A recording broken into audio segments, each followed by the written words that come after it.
Di nav sînemeyê de aktrîsên Kurd jî êdî bi lîstikvaniyên xwe derdikevin pêş. Ji van yek kes jî lîstikvana Kurd evîn örneke.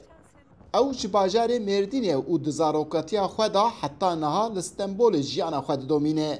Wek gelek hunermendên Kurd rêya wê jî di navenda çanda Mezopotamya ra derbas dibe û di koma zarokan da stran dibêje. Örnek di dema cîwaniya xwe da jî dest bi karê lîstikvaniyê dike û di gelek fîlm û rêzefîlma da dilîze. نێزیکە ئەس بێژم دە فیلمێ من هەنێ کارکتەرە سەرەکە و بە زمانێک کوردی دەستپێکا من ئەو بزاتم بە çandاخوا bi zimanê xwe bi hunera xwe ez lîstikvaniyê bikim.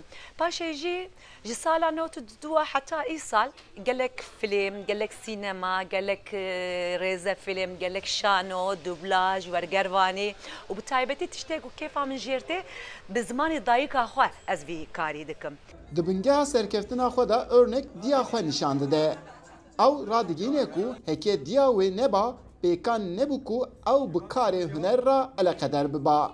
Şensê min herî giring dayîka min e.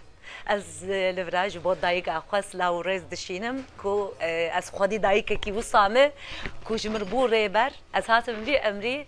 Büyük kavgalar edilir. Örnek herî dawî di fîlma derhêner Kazım Öz ya bi navê Ez hatim xapandin dilîze û bi aktorê bi navûdeng İlyas Salman ra jî himan dîmenê parve dike. Navê filma me em hatin xapandine me film salek nû berê kişandibû dest pê kiribû film hêja nû xelas bû me heya pêşiya me 21 Şubatê wê bikeve vizyonê.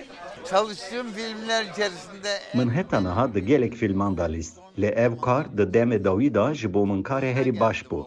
55 salê ku ez di vî karî da dixebitim, a rastî filma Ez hatim xapandin ji bo min ciyekî taybet digire. Mijara filmê li ser rageşiyên ku di nav hilbijartinên şaredarî da tên kirinin. Babeta filmê jî ji jiyana rasteqîn hatiye wergirtin. Ben 15 gün gibi Berî her tiştî ekîba me pir baş bû. Ez nêzîkî 15 roj li Dêrsimê mam.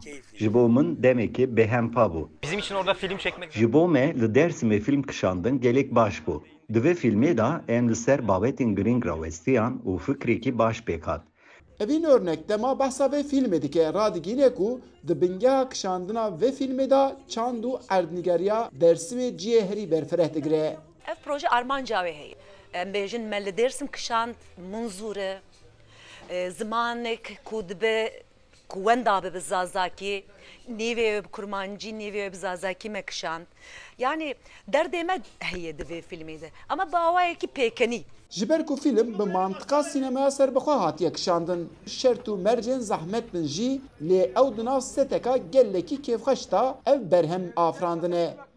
Eyüp Demir, Dengê Amerîka, Stenbol.